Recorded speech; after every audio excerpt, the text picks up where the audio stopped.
ద్విసహస్రావధాని మాడుగుల నాగఫణి శర్మ చేసిన వ్యాఖ్యలు కలకలం రేపుతున్నాయి. రాజమండ్రిలో జరిగిన ప్రపంచ తెలుగు మహాసభల్లో ఆయన చేసిన కామెంట్స్ చర్చనీయాంశంగా మారాయి. తెలుగు అమ్మాయిలు పరికిణీలు పావడాలు వదిలేసి గోడ సంచుల్లా పంజాబీ డ్రెస్సులు దిగేస్తున్నారని నాగఫణి శర్మ వ్యాఖ్యానించారు.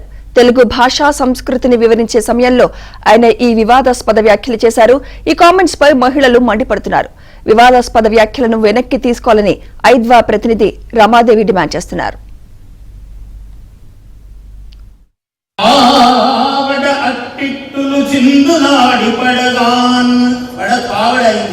పావడాలు పరికిణీలు వేస్తున్నారని అనుకుంటాను. నేను గోదావరి జిల్లాలో ఈ సంప్రదాయాన్ని మరిచిపోతారని నేను అనుకోను. ఇప్పుడందరూ పంజాబ్ డ్రెస్సులు అని మొత్తం గోనె సంచిని దిగేసినట్లుగా దిగేసుకుని పరమ అసౌందర్య భాసురముగా ఉంటున్నారు అందరూ. నేను ఎవరిని తల్లులను తప్పు పెట్టడం లేదు, కానీ యథార్థ స్థితిని చెప్తున్నాను.